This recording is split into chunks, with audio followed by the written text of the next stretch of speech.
saya selalu menjaga demokrasi ini menjadi prihatin dengan sikap para akademisi yang sebagian, maaf ya, sebagian kita sudah tahu kecenderungan partisannya ke siapa. Itu pertanyaan sangat insulting ya buat kami. Kami itu guru besar, Mas. Kami tidak punya kepentingan untuk mendapatkan posisi tertentu, mendukung paslon tertentu. We don't have that. I'm sorry. Kita itu adalah orang-orang yang sudah senior, yang sudah tua, yang sudah over the hill. Kita tidak ada kepentingan semacam itu.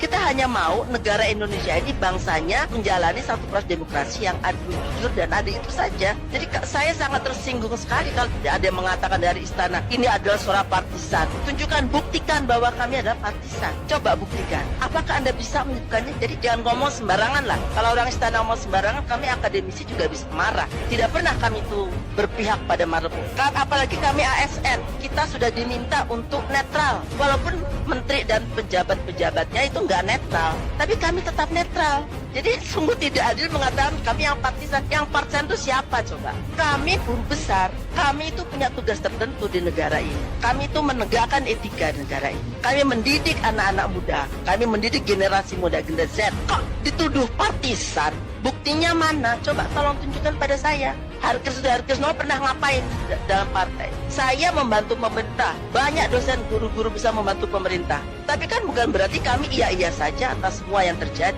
Buat saya ini sesuatu yang sangat menghina ketika kami akademisian disebut sebagai partisan. We don't have that. Tidak ada motif apa-apa. Kenapa kami baru muncul? Karena kami sangat prihatin. Sudah begitu banyak teguran, sudah begitu banyak protes, dan ternyata masih berlangsung.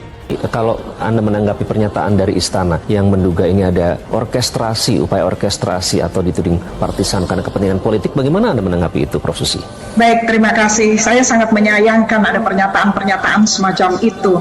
Seruan Pajajaran ini diinisiasi oleh beberapa guru besar yang memiliki kegalauan, memiliki kecemasan dan kegelisahan melihat praktek-praktek yang nyata terjadi secara kasat mata dapat dilihat oleh kita semua. Kemudian ketika kita punya kegelisahan, kita membahas di WA guru-guru besar aktif, kemudian beberapa guru besar mempersiapkan rancangan naskah seruan yang itu terus-menerus dimintakan masukan, bukan hanya dari guru besar aktif, tetapi juga dari guru besar Purna Bakti. Kemudian juga kami berkomunikasi dengan para dosen. Kami memilih diksi yang netral, kami memilih kalimat-kalimat yang dapat dipertanggungjawabkan secara ilmiah. Kami harus berbicara apabila penyelenggaraan negara, penyelenggaraan pemerintahan sudah tidak lagi berjalan di atas prinsip-prinsip yang sangat fundamental, yaitu prinsip hukum, kemudian prinsip etika, prinsip moral, dan prinsip-prinsip lain yang sangat penting.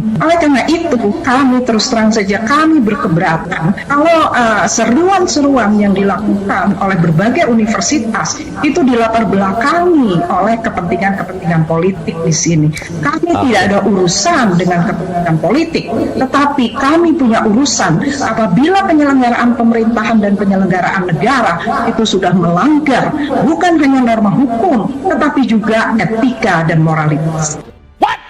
Indonesia tanah air beta, pusaka abadi nan jaya. Pihak yang menyebut kampus partisan telah kehilangan kewarasannya. Sejak kemunculan beberapa kampus besar di negeri ini ikut menyuarakan keresahan tentang apa yang terjadi akhir-akhir ini menjelang pemilu. Penulis sebetulnya sangat bahagia karena akhirnya produsen manusia-manusia terbaik di negeri ini juga merasakan keresahan yang sama. Maka kemudian ketika para guru-guru besar tersebut sudah mengumandangkan suara mereka, harapan selanjutnya adalah adanya perubahan dari pihak oligarki serta kesadaran moral yang mampu menuntun ke jalan yang benar.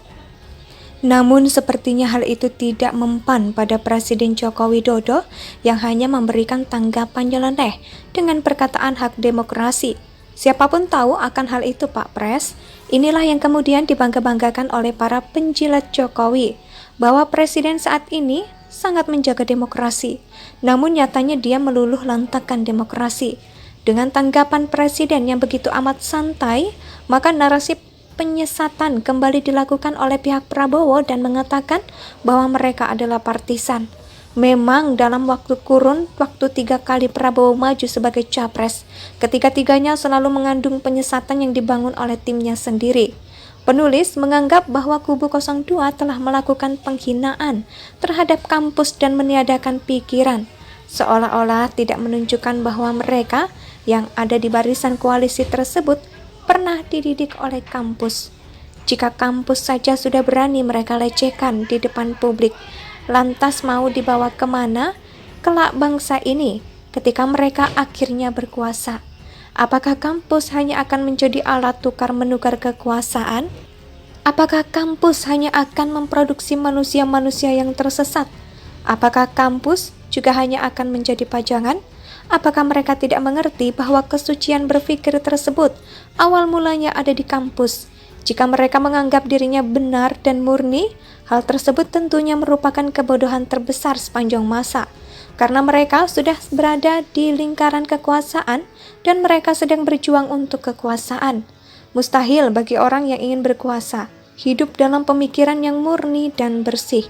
Tempat utama dari pemikiran yang bersih dan suci dalam kehidupan bernegara itu satu-satunya adalah kampus. Kampus adalah fasilitas terbaik untuk mengasah daya kritis dan pola pikir manusia. Maka kemudian sangat aneh bagi mereka yang mengatakan bahwa para kampus yang bersuara tersebut adalah partisan. Mereka sepertinya terlalu kenyang oleh makan siang gratis dan susu, sehingga lupa melihat kenyataan bahwa mereka telah melakukan banyak sekali perbuatan tercela. Hal ini juga tentunya akan berimbas pada kalangan arus bawah yang memang sudah membabi buta mendukung 02, tanpa berpikir panjang dan bangga akan narasi penyesatan tersebut. Kampus-kampus diharapkan akan terus bersuara lebih lantang lagi, karena kampus adalah jalan damai terbaik menuju kewarasan berpikir di negeri ini. Pihak yang menyebut kampus partisan telah kehilangan kewarasannya.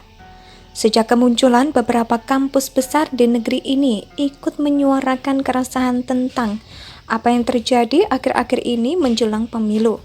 Penulis sebetulnya sangat bahagia karena akhirnya produsen manusia-manusia terbaik di negeri ini juga merasakan keresahan yang sama. Maka kemudian ketika para guru-guru besar tersebut sudah mengumandangkan suara mereka, harapan selanjutnya adalah adanya perubahan dari pihak oligarki serta kesadaran moral yang mampu menuntun ke jalan yang benar. Namun sepertinya hal itu tidak mempan pada Presiden Joko Widodo yang hanya memberikan tanggapan nyeleneh dengan perkataan hak demokrasi. Siapapun tahu akan hal itu, Pak Pres. Inilah yang kemudian dibangga-banggakan oleh para penjilat Jokowi, bahwa Presiden saat ini sangat menjaga demokrasi. Namun nyatanya dia meluluh lantakkan demokrasi. Dengan tanggapan Presiden yang begitu, Indonesia sejak dulu kala tetap dipuja-puja bangsa.